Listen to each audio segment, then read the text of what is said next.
Evening. So good to see you, and I know more of you will be checking in and to this Loveland community conversation about redistricting.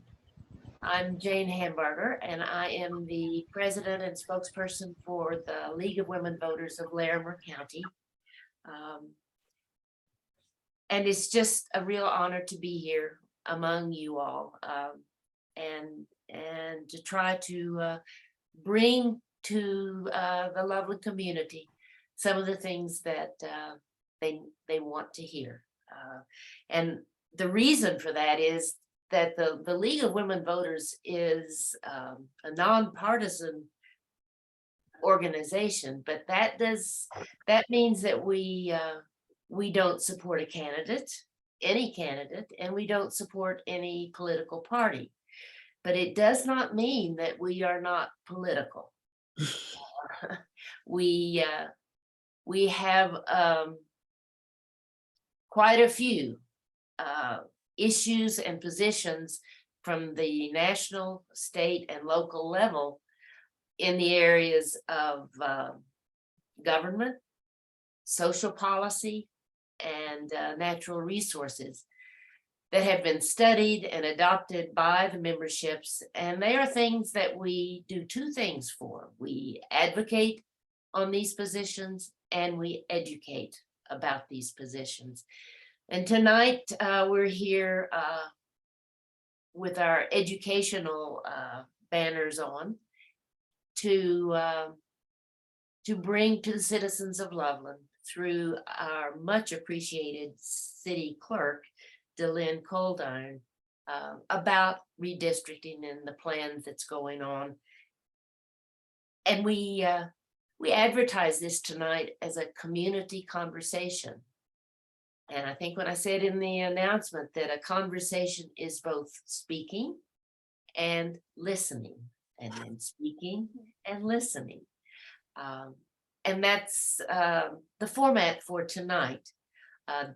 Delynn will start with us with the speaking part, and your microphone as an audience is going to be the chat, which we will monitor and take any questions, comments of a civilized nature that you have on this. And then these things tend to clump according to main ideas. And so if you don't see your question coming out just like you asked it, we are trying to group it in some way so that we can answer, I say we, so that Delynn and her supporters and knowledgeable supporters can help to respond. And because they may not have the answer spontaneously, it is something that they will get back to you with an answer after they've had a chance to assemble their thoughts and do a little research. So make sure your name is associated with the chat question that you ask or the comment that you give. And the meeting will be recorded. And after Kathy has cleaned it up and edited it, she will be sending it to our website, which you went to register, and we'll also be sending it to Mayor Marsh to post on the city's website, and to Delynn to distribute also. So one way or another, you should be able to relive this experience tonight. The League of Women Voters of Larimer County operates in teams of around those social policy, environment, and government issues. And the team that is applicable tonight and who has taken the responsibility for this is our South Larimer Discussion Group, led by Fran Feinerman. And as the name suggests, it concentrates solely on South Larimer County, and tonight in particular on Loveland. So let me ask Fran to take the next step, and thank you again for inviting us. Thank you for being good citizens, for caring about this and participating. The purpose is to learn about the redistricting process for Loveland. Delynn Coldiron, Loveland City Clerk, has the consequential task of coordinating the redistricting process for Loveland. She's going to inform us about the legal guidelines and about the plans that have been proposed so far. I thank Kathy Wilson for coordinating this presentation in time for us to be informed, ask questions, offer comments. You're welcome to do so tonight. Kathy and I will pass them on to Clerk Coldiron, but we'll do so after she completes her presentation. To raise questions or share your thoughts with civility, please. Enter your thoughts in the chat or use the Zoom toolbar to check on reactions and look for the raised hands icon, a yellow icon that'll attach to your name. So that way, Kathy and I can make sure that all of your thoughts and questions are passed on tonight to Delynn. And once this is over, we encourage you and your neighbors and friends to use the link that Kathy attached to our registration. That's going to connect you to city council members and to Delynn and enable you to comment, you, your friends, others after tonight. This process is underway. It ain't over. And if you didn't get that link, put your email in chat and Kathy will make sure that you get the link. We really want public awareness and public participation. Delynn, take it away. All right. Well, thank you so much for your introduction. And I completely concur with your comments that we are actually newly underway at this point, so it ain't done. And we do really want to hear your feedback and really want, one of the goals, and you'll see this later, is that we come up with a solution that the community wants, right? That's what's important. And so we are here to just share the information that we have so far. So appreciate the platform tonight to be able to share with all of you what we have so far, and really look forward to hearing your feedback and comments and what kind of ideas you might come up with that we haven't even thought about. So thank you to Brent, who is here with me. He is our GIS manager, and he has been so instrumental in putting together all of the data and the maps that you'll see tonight. So just want to give him a huge shout out before we get started. And he will help me answer any of your technical questions for sure, I hope. So I am going to share my screen, if that's okay with you guys. Can you tell me if you can see that? Yes, it's come up. Can you see it? Yes. All right. Looking good. All right. I have to move something here.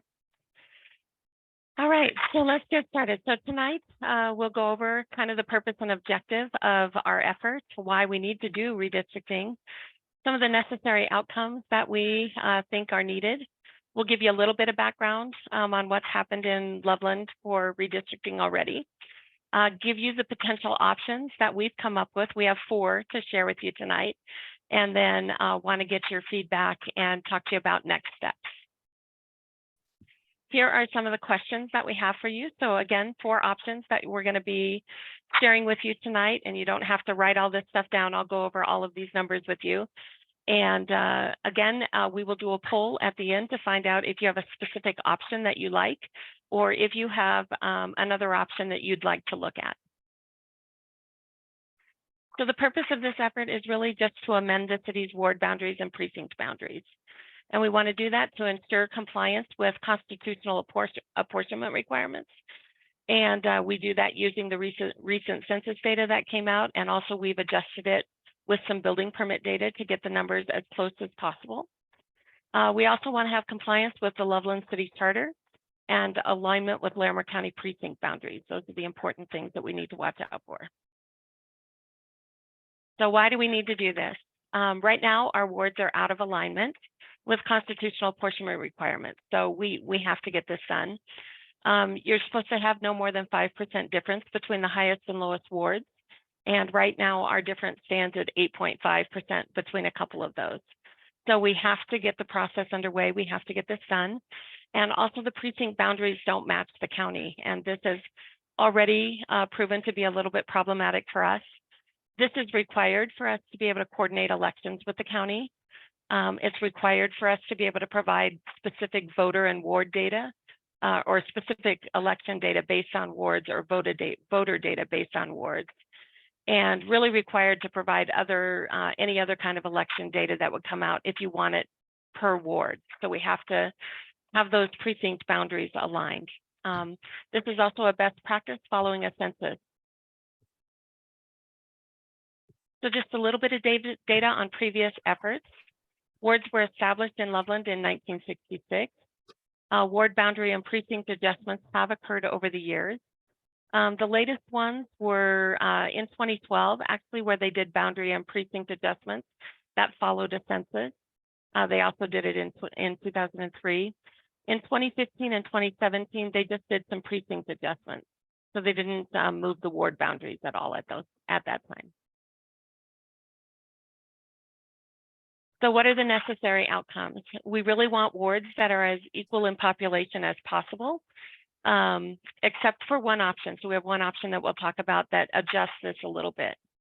We do want to make sure that we have conformance with state, county, and city requirements. We do want to have the ability to coordinate with the county for November elections. And we want to have acceptance of the new alignment both by our city council and by our community members. So that's really important to us. So sometimes we get the question on what happens if we don't coordinate with the county. So we would have to duplicate the efforts that already go into holding an election. It would be more expensive generally to do that if you're out there doing it on your own, because when you coordinate with the county, those costs are divvied up between all of the participants that are participating in that election. And we would actually have a little bit of an added challenge if we didn't do this, because our elections are in November. We would actually end up competing with the county for certain vendors, possibly for equipment and that kind of thing, to be able to run an election on our own. So we didn't necessarily have the same issues in Fort Collins because we held elections in April. So that was a little bit different. But in Loveland, this would certainly be a challenge for us. All right, just a little background on redistricting efforts that have occurred. So in 2018, some independent redistricting commissions were established to get the state lines redrawn. They were drawing congressional and state legislative districts, and the work continued actually through 2021 and included the decennial census data. So that was done. It's my understanding that there was a little bit of a delay in all of this with COVID. And so it took a little bit of additional time to get this done. And in November 2021, redistricting maps were actually approved by the Supreme Court. So that kind of started this ripple effect. So once the state got their stuff done, the county was able to move forward with their redistricting efforts. So final official data from the census was released in September of 2021. The county established then their precincts according to the state statutes in December. And in January, their new precincts were approved by the county commissioners, and they then got that information out to the municipalities in February of this year. So that brings us to our role in this. The city now needs to adjust our precinct boundaries so that we can align with the county precincts. We have some rules associated with that that we'll talk about more, but one of those being city wards have to be made up of undivided precincts, and we can't have more than one city ward in a county precinct. So those are some things that we had to look at associated with that. So in preparing for our November 2023 election, this was some of the timelines that we had going. So when we got the information from the county, we actually started taking a look at our redistricting efforts. And then in April, we received a recall petition for one of our counselors. So at that point, we put our redistricting effort on hold because we just didn't want to have any issues with that process. So we paused it. We paused it during the petition. We didn't want to set it up so that people who signed the petition would end up not being able to vote on it if we changed the lines in between times. So for us, it was just an issue of transparency and integrity, and we didn't want to mess with that process. So we put a hold on things. So that was due back to us in July, and the petition at that time did not have sufficient signatures. So we were able to go ahead and move forward with our efforts at that time. So we, in August, picked our efforts back up again, started to develop the options and look at the data. We had a study session in, October with City Council to share with them the information that we had put together already. We are here with you today in December, and we have more public outreach efforts that are going to occur in January. We plan to go back to City Council to get approval for an option in the February timeframe. And then we will need to get our new ward boundaries to the Secretary of State and to the county so they can make the alignments that they need to make so that the score data can be updated and we can be all on the same page again. So this is really important. We really want to get this done in the first quarter of next year in preparation for the election. I've already had somebody ask me for paperwork to run for an office. So I don't know if that's indicative of what's to come, if people are going to start early or not, but that's the reason for the push right now. We just need to get this done. So our city charter says that the city of Loveland should be divided into 4 wards. It tells us that the boundaries can change no more than once in 6 years, unless we need to do that to meet the apportionment requirements. And it also states that a change cannot create a vacancy for a current councilor. So we have to pay attention to that when we're looking at our boundaries right now. Some of the considerations that the county looked at when they redrew their boundaries: no precinct of the county is in more than one state representative, senatorial, or congressional district. So similar to what we do. They use active registered voters when they're looking at things versus population. So the city of Loveland looks at population. The county looks at active registered voters when they're determining their lines. They ensured that no more than 2,000 active registered voters existed in each precinct, which allowed them to do much bigger precincts than they had done before. So the county actually went from 212 precincts down to 170, a loss of 42 precincts. And this, again, resulted in much larger county precincts. At this point, it's my understanding that the county did not redraw their commissioner lines, that they'll be doing this in 2023. So precinct size is a challenge for us. And where we used to have the ability to be more flexible in how we drew the lines, and we were kind of able to use blocks down here, we are talking about blocks that are more up here, this size. So there is little room for a lot of manipulation or changing the precinct lines, which has been part of our challenge, which is why we're talking to you tonight to see if you have even more ideas.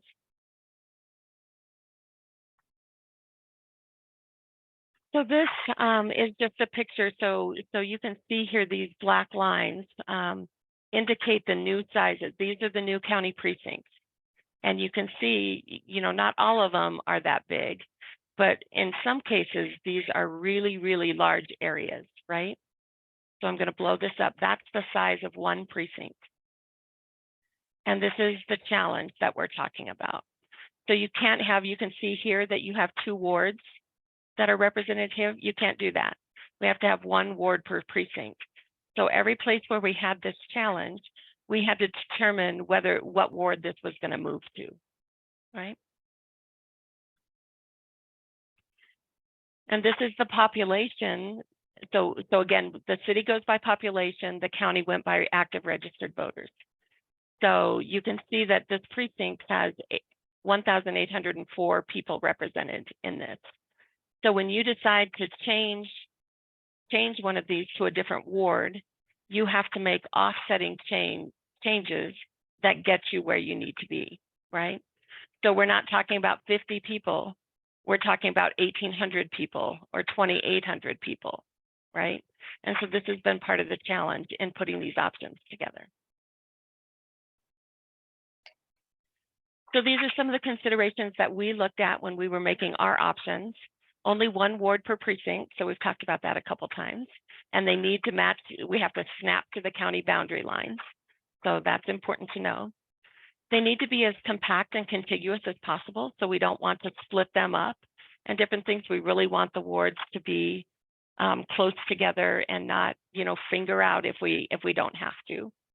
It needs to meet the constitutional apportionment requirements of no more than a 5% deviation between the highest and lowest ward.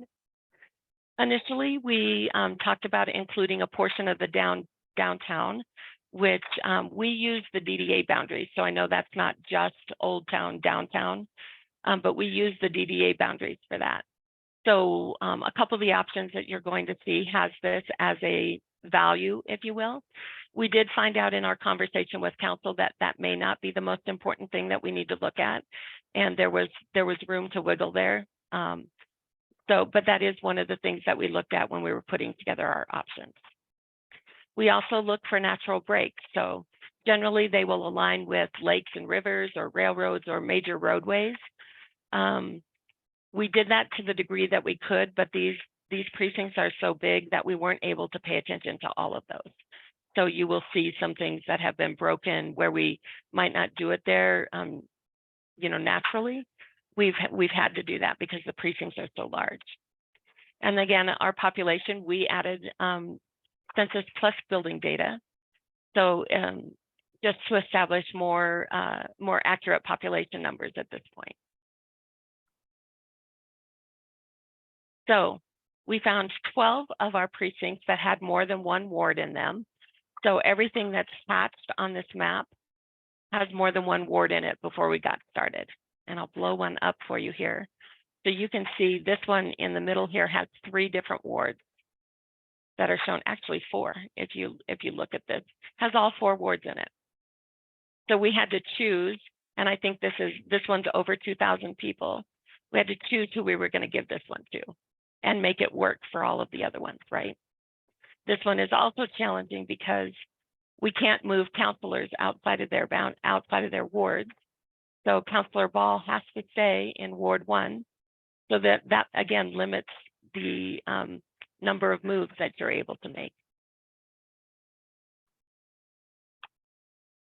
So the building permit data added about 4,600 people to the census numbers that we had. And these were building permits that were issued and completed. So they do have a certificate of occupancy from July 2019 through June of 2022. And we did make sure that that did not overlap with any of the census data. The calculation that we used is 2.4 people per household. So anytime there was a dwelling unit, we added the 2.4 people. And again, it just helps account for the permitted activity that's taken place since the census activity or since the census survey was done. So all of these little pockets of blue are building permits that have been issued. So you can see how they're kind of spread out over the community, but there's pockets, right, where there's a lot of development activity that's going on. And so if I blow that up, that's kind of what that looks like within a subdivision.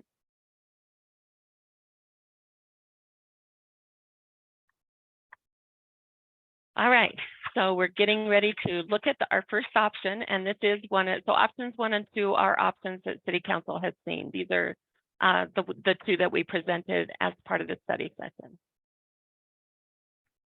This one does put, and I'm sorry, this line is pretty light. This red outline here is the DDA boundaries. So this is, we were trying to make sure that every ward had a portion of DDA boundaries in this when we did this option.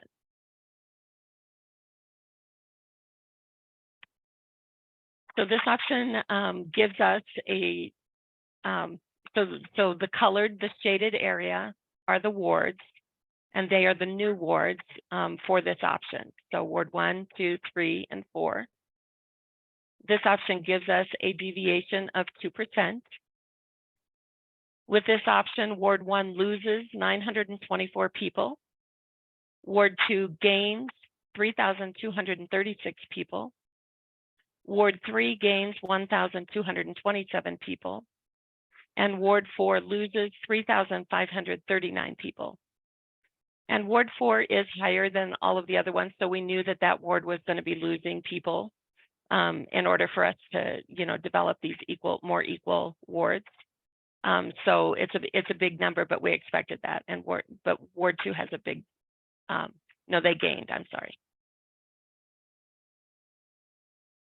Okay, so let me explain what you're going to be seeing for each of these maps.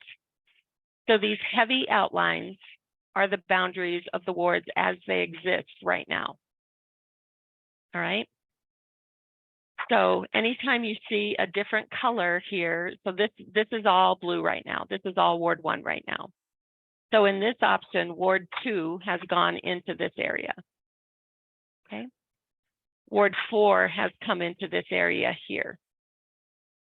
All right. Ward 1 has gone down around this lake right here, which used to be Ward 2 based on these boundaries. Okay, and I'll show this to you individually here. But before I go on, does anybody have a question about that, about understanding that? So the green outline is Ward 4 right now. The purple is where Ward 3 is right now, these heavy lines. The orange is Ward 2, and this heavy blue line is Ward 1 as they exist. Delynn, I have one question. Sure. When you said that you had to maintain the ward for the counselor, is it just the counselor who is going to be coming up for election? No, 'Cause is it both of them or is it just one? no, all of them. You can't Okay. create a vacancy for any of your current counselors. Gotcha. Thank you. Mm-hmm. Okay, so this is option 1. This is what happens in Ward 1. So again, Ward 1 is growing in this area. Ward 2 is going up into Ward 1 right here. Ward 1 is growing in this area and this area. So these are the items that are outside of this boundary, which is what exists right now. Ward 4 comes into this boundary a little bit here and a little bit down here. And you can see we're just keeping Councilor Ball's right on this edge. So it makes this one hard. Okay. This is what happens with option 2, or I'm with Ward 2. So you see Ward 1 coming into this area. You see Ward 3 coming up inside this area. And again, Ward 2 moving outside of its area here, growing, and growing down here as well.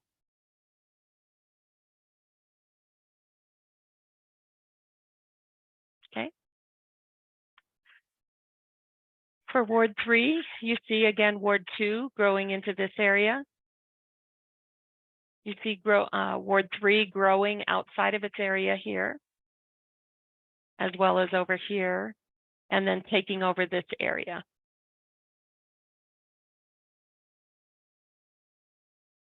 Okay. And for Ward 4, you see Ward 1 come in over here a little bit. Ward 4 moves outside of its boundaries over here. Ward 3 moves up inside these boundaries in these areas.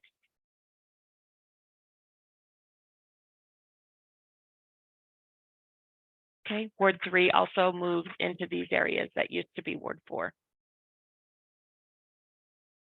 And again, remember that this whole area is one precinct, this whole area. That's why when you give this up, you have to give all of it to the other ward. All right. So the pros and cons of this option 1 gives all wards a portion of the downtown DDA area, if that's a value that you have. It provides, we feel, the most contiguity, so keeping the areas together. It positions things so future moves make more sense. There's more of a natural progression to the way that it's going. It moves less people to a new ward when you compare it to option 2. And it's not the most balanced option, but it's very close. So that's the con. This one and all of the options will keep all of the council members in their respective wards. It will meet constitutional apportionment requirements, and it will align with county precincts. So that's true for all of the options. In this case, this one moved 15,766 people to a new ward.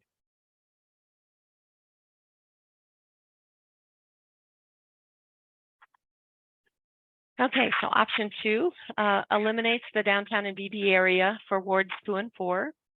This again is another option that we shared with council. This one also has this actually has a little bit under 2% max deviation. I think it was 1.8% for this one. 228 people difference between option 1 and 2 when it comes to max deviation. Ward 1 loses 924 people, which is the same as option 1. Ward 2 gains 3,350 people. So that's 114 more than option 1. Ward 3 gains 1,780 people. So that's 553 more than option 1. And Ward 4 loses 4,206 people, which is 667 people more than option 1. All right, again, remember the heavy boundaries are existing wards. That's the boundaries of existing wards today. So in this one for Ward 1 really doesn't change a lot. So you see Ward 2 come up in this area, Ward 1 grow outside the boundaries here. So that looks pretty much the same as the other one. It grows out of its boundaries here a little bit. Ward 2 changes things a little bit. It grows down here a little bit more. And some of the same things that you saw before. And then, but Ward 3 comes over and takes over in this area, which is why this ward kind of is removed from the DDA boundary area.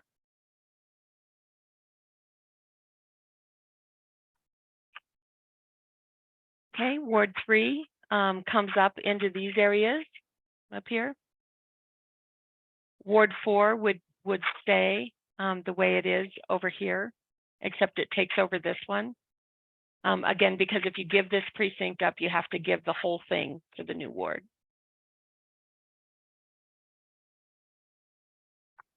And then Ward 4, pretty much the same, except it takes over a couple spaces here and over here as well.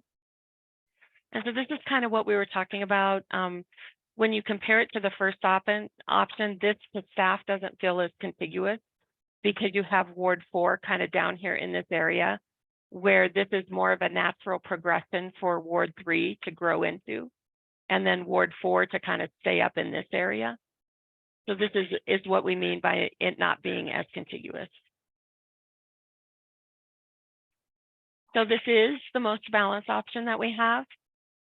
Council noted that keeping downtown DDA areas in all wards didn't necessarily need to be a consideration. Wards 2 and 4 don't have a portion of the downtown area, so if that's important to folks, that could also be a con. It lacks, we think, some contiguity and stretches Ward 4 towards the southeast instead of keeping it more northeast. And it doesn't necessarily, again, represent the natural progression of growth and may require more significant changes in the future as other changes are needed to be made. This one, again, 228 less between the highest and lowest population than option 1.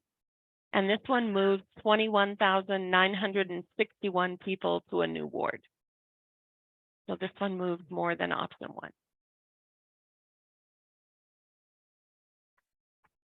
All right, option 3, we put together based on some of the council feedback that we received at the study session. This one also has a deviation of 2%. So we're staying right in that 2% area. This one, what this one really does is keep this, what's known as the old HP neighborhood together. We had split this up in another area or in one of our other options, and it also keeps it within its existing ward. So where we had split it into different wards, there was concern about splitting this because it's a neighborhood, right? And if I can go back, let's see, I'll show you something else in another picture here. There was also the same concern about this area, that there was some thought that this should stay with Ward 4 so that this didn't get split off. The problem with that is if we do that, then these get split off and they have to move to Ward 4. And these are much more populated neighborhoods than this one up here. There are some apartment buildings up here, but most of this is commercial. And so when we looked at that, we decided not to make that change in this option because of that reason. We didn't want to split these neighborhoods. All right, so again, this is what option 1 looks like. Looks pretty similar to the other options, actually. Just growing here. Ward 4 coming into this area a little bit. Still stretches down outside of the lake or around the lake. Option 2 still grows up into this area, grows into this area now, and over into this area, but keeps this area right here in Ward 3. And it keeps this neighborhood together. So you see where Ward 2 kind of came in right here. Also came into Ward 3 a little bit right here, but again, kept this neighborhood together as was requested. But we couldn't keep this, we couldn't make this neighborhood go to Ward 4. And then Ward 4, growing outside of the boundaries here. Everything else looks pretty much the same, except you've got Ward 3 coming up in these areas, in this area a little bit. And this is what we were talking about with the more natural progression, that it keeps Ward 4 more centralized here, and it allows for Ward 3 to have movement in this direction as we're moving the city and as development occurs. All right, this again gives all wards a portion of the downtown DDA area. It provides good contiguity, positions things so future moves have a more natural progression, moves less people to a new ward when compared to all of the other options, and it keeps the old neighborhood together and within its existing ward. It's not the most balanced option, but it's very close again, and it is within 2%. This one is 59 less between the highest and lowest population than option 1. It's 169 more between the highest and lowest population than option 2. And it moves the least number of people with 13,145 that would go to a new ward. So this is the least disruptive option that you'll see. All right, option 4 was put together again from feedback that we received from the council study session. And this was to allow a little bit more deviation between especially wards 1 and 4, taking into account the development that's occurring in those areas, because there's a lot of development that's going on. So this deviation is actually 4% between the highest and the lowest. All right, you can see a little bit of overall what it looks like. Ward 1 still looks pretty similar, except down here you've got some movement with Ward 4 and Ward 3 coming into this area. Otherwise, it looks pretty similar. And I think I need to go back one, so hold on for just a second.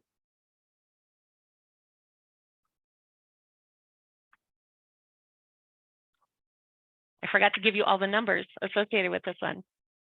So this one has 1,532 people difference between option 1. It has 1,760 people difference between option 2 when you compare it to the option 2 deviation amounts. 1,591 people difference when you're looking at the option 3 deviation amounts. Ward 1 loses 924 people, which is the same as options 1, 2, and 3. Ward 2 gains 3,350 people, so 114 more than option 1, the same as option 2, and 232 more than option 3.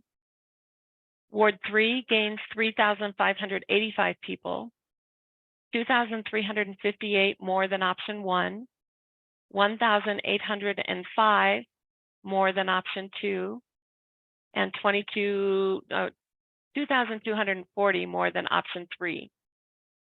Ward 4 loses 6,011 people, so that's 3,528 more than option 1, 1,805 more than option 2, and 2,472 more than option 3. So sorry, I missed those before. Okay, so again, option 1, you have wards 3 and 4 coming into the boundaries down here. Everything else looks similar. For Ward 2, you have Ward 3 coming in here. You have Ward 2 then taking over this old HP neighborhood in this case. So growing, it did have just this area in the last option. Now it has all of this area.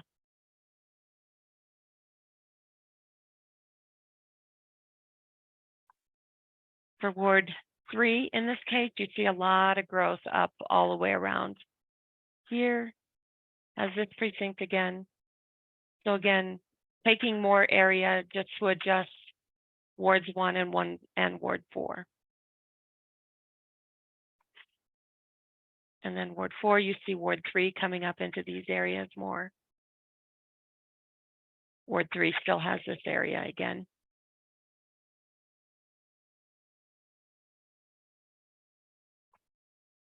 So this takes into account the growth that will occur in wards 1 and 4, helps reduce the need to redistrict as early as we might have to otherwise.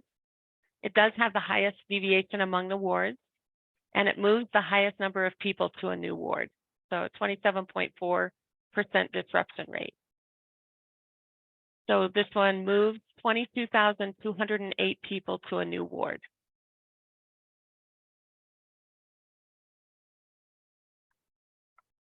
All right, so that is all of the options that we have to share for you. Next steps for us with public outreach, we will have a town hall meeting January 11th. We will have a boards and commissions, what we're calling a super issue meeting. So we're going to invite all of the boards and commissions to come together for one session to look at the same information that you just saw. We've got that scheduled for January 23rd.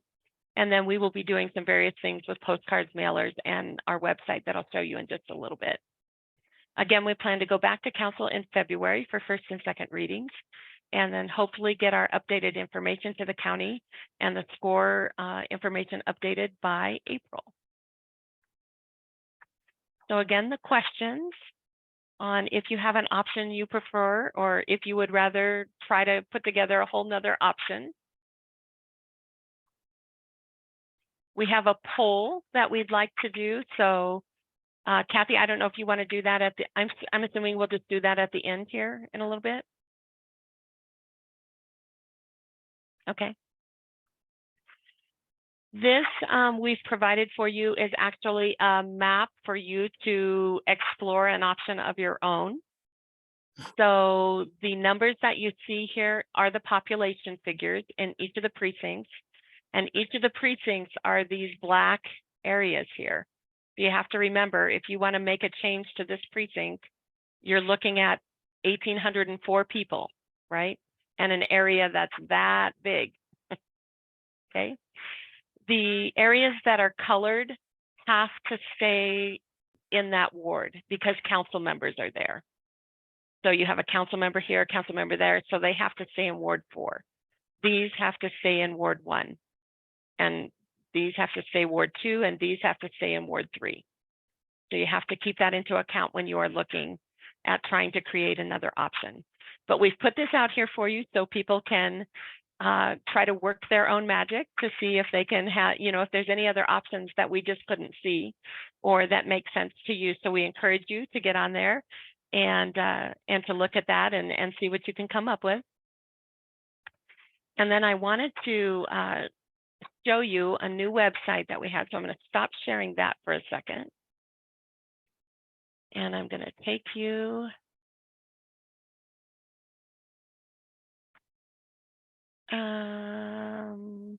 Hold on just a second.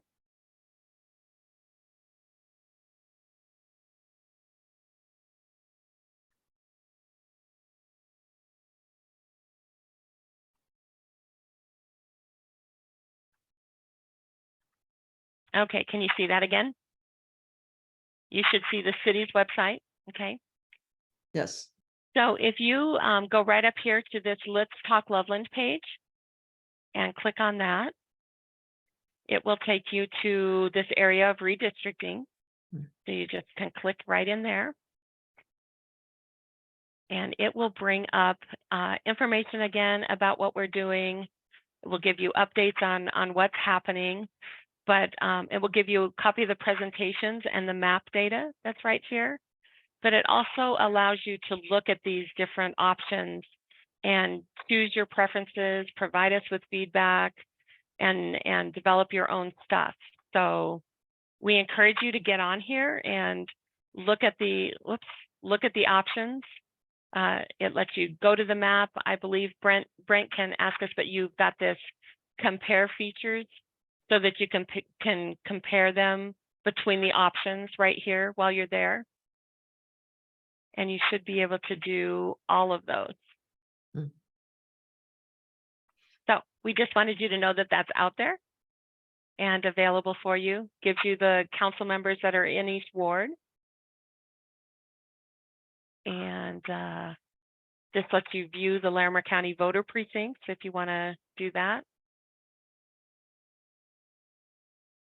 And I think I'm trying not to make you seasick here, so I'm going to go up a little bit slower. But anyway, that's more information that's out there on the City of Loveland website that we would encourage you to get on.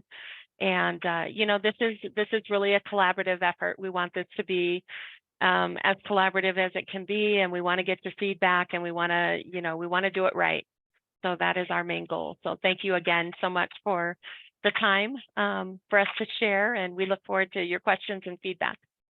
Delynn, before you have people do the poll, there's a question that's relevant to this. Okay, sure. Jane Hammer asked, will there be a way for people viewing the recording to participate in the preferred option and to give suggestions? And related to that, when they see the recording, it won't just be verbal, it'll be all the pictures as well. Is that correct? Yeah, it should be, what's out there should be, the PowerPoint will be out there, this presentation will be out there, and they would be able to leave their feedback. They can email us if they want to leave us feedback that way and scan and attach a map, an option if they want to do that, or they can just jump on that Let's Talk Loveland website and be able to leave your feedback that way. So a couple options available. Great. And there's one other question from Vaughn.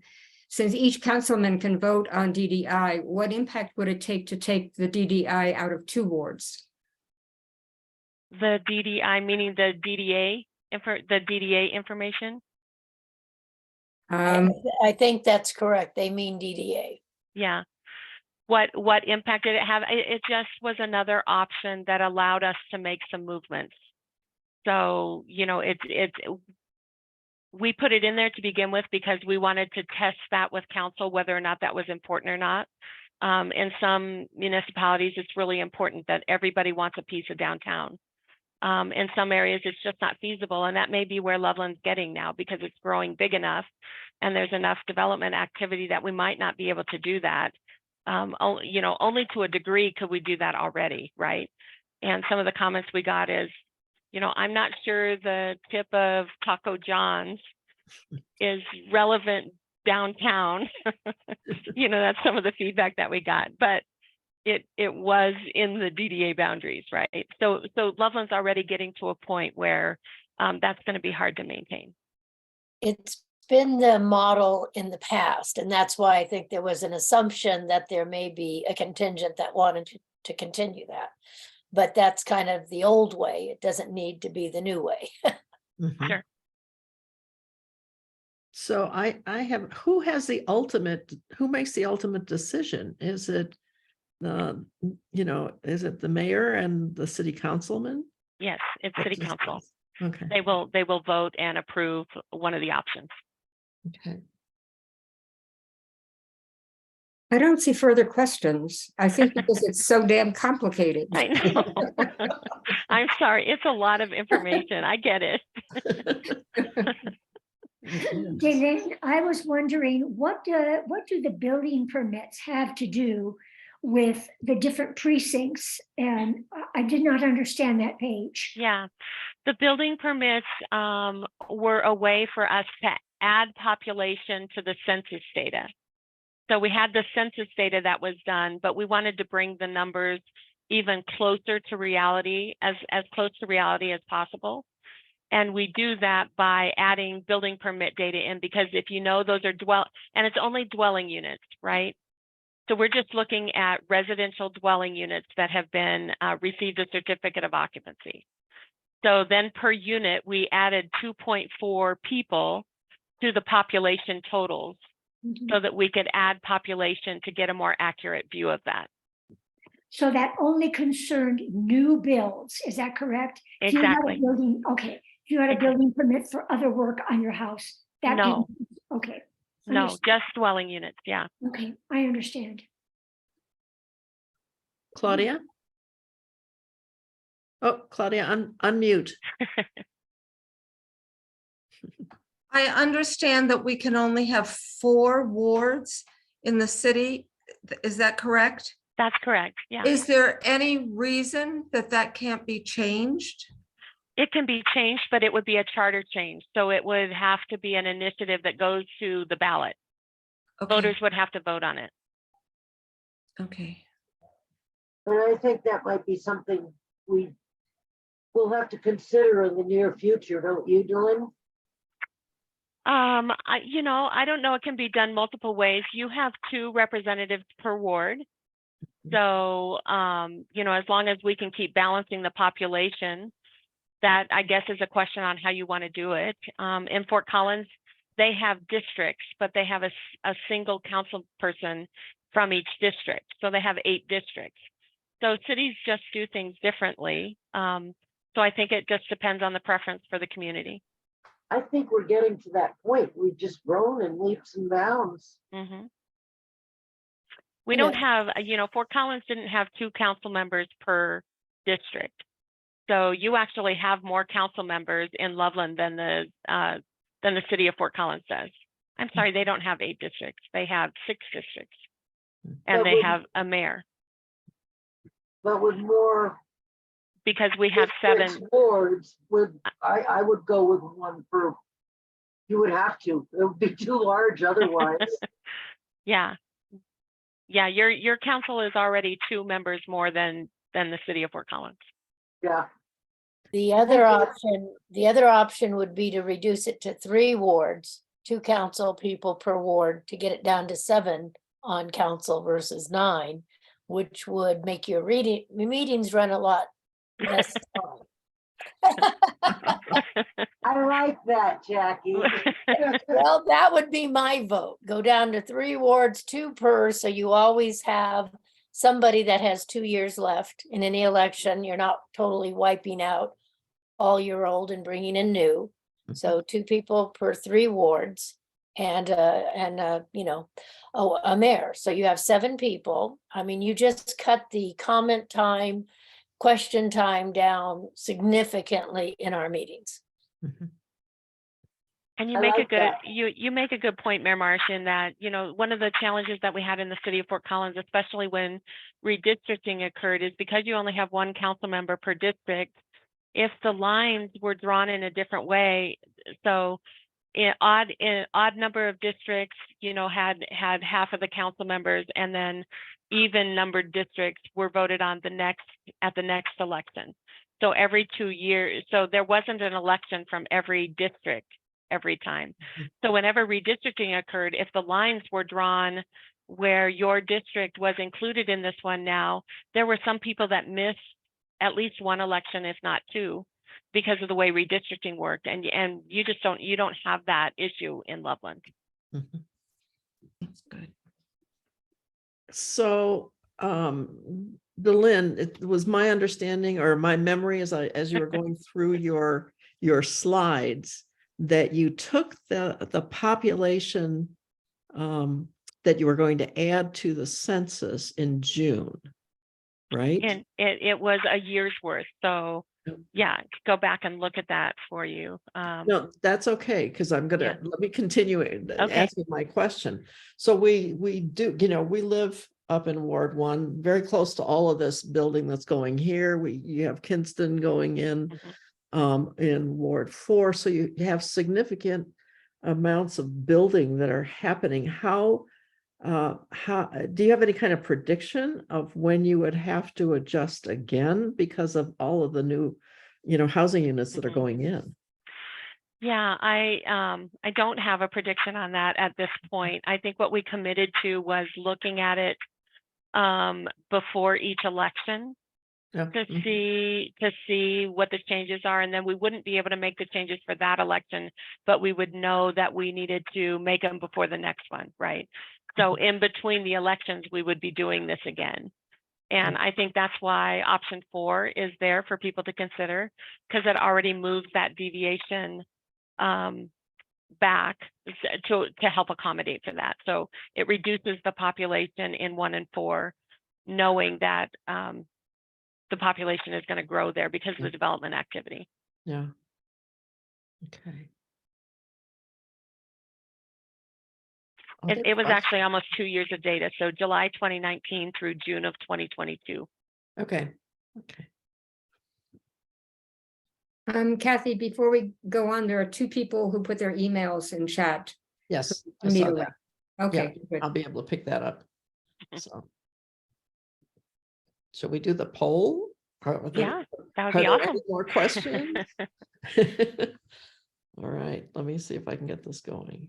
Oh, wait. There's another question. Explain the business of not breaking up the old HP neighborhood. So we did that option based on feedback that we received from the study session.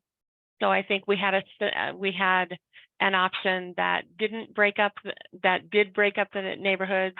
We heard that they wanted to keep that together and in the existing ward. And so you have 2 options there that keep it together, one in the existing ward, one not in the existing ward. And that feedback came from the 2 counselors in Ward 3. Yeah. Yeah. Yeah, they don't like change. Okay. Other questions? You want only Loveland residents to take the poll, right? No, no, I think anybody can take the poll. I think one of the things that Fort Collins found is that their third option came from somebody outside of their process. And Okay. so I'm open to anybody who has a really good idea, if it meets all of the things. So, we certainly don't know it all. And it takes a village sometimes, right, to be able to come up with the right answers. So shall we start? Should I start the poll? Yeah, before you do that, can I just ask Brent, do you have anything else to add? Anything to correct? No, I think practice makes perfect, and the more you talk about it, the more everything is improving, and Okay. You did great. Excellent. Thank you. I just wanted to give you opportunity. Thank you. Thank you, Kathy. I'm sorry. Oh, no, that's fine. All right, let's see if this works. So. All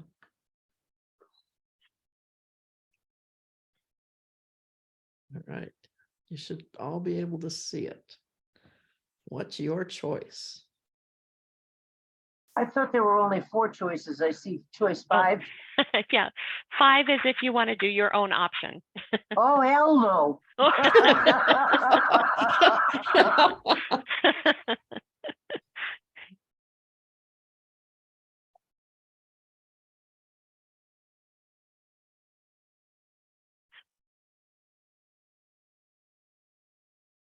So we should be doing this now, making our choice. Yes, please. Okay, And hit submit when you have it. Yep.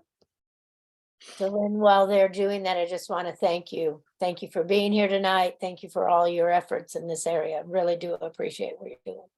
You're very welcome, Mayor. Thank you for that. Here, here. Amen. Yes. Thank you, everybody.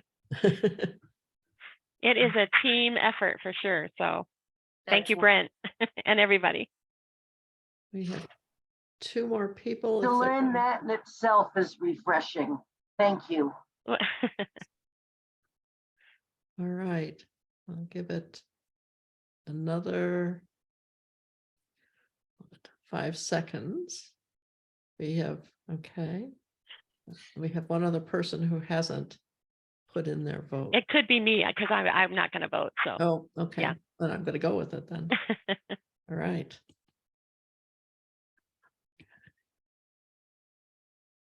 Okay, Oh, there are the results. that's good. Yeah, Now that'll be saved, so we'll have that. it should be. I haven't, Okay. like, as I said, I haven't done a poll in quite a while. So Okay. I'm assuming that that will also come up in the data. Okay. Yeah. Yeah, So- that's amazing. Thank you for doing that. Yeah, my pleasure. My pleasure. All right. Wow. This is a lot to chew on. Chew well. and give it a lot of thought because again we have all of January, so come join us for any of the, well, at least the town hall if you want additional exposure or have some additional questions for us. Please feel free to email us at any time. We're happy to help you walk through an option. We're happy to because we'd have to look at all those things. So we're happy to sit down with you and look at it. And Brent would be with me in that. And we can tell you, yeah, that would work, or no, this is where it would get complicated or whatever, but happy to do that with people. So whatever you need, we are available to help you with that. I think that we have learned that it is a far more difficult and complicated process. Yeah. And I think we all have more respect for what you guys are going through. I wouldn't want your job. And I would encourage you all to talk with your neighbors. Yeah. And tell them about the town halls that are coming up, or or tell them about the video from this one that they can access on the League of Women Voters of Larimer County's website. It'll be right up in videos, hopefully shortly, within the next few days. It depends on YouTube, but I don't think I'm going to have to do much editing at all, so it might go up fairly quickly. And the Let's Talk Loveland website as well gives you Yes. opportunity to leave feedback and compare the options, see the options, all that. I think your website is great. Thank you. Truly great. I think I think it's an honor to transparency Mhm. of, and to invite public participation in what's happening in local government. So thank you for that. I appreciate it. Yeah, you're welcome. Anybody else? Okay. Kathleen? Okay. Let's see So, what you said. Yeah, location of current counselors. Yeah. Seems Yeah. to be a big stumbling block. That's a charter requirement. So again, that would have to be on the ballot to get that changed. You can't just change the charter. We can't incentivize them to move. Well, I have no comment. Smart woman, Delynn, smart woman. Thank you, Mayor. All right.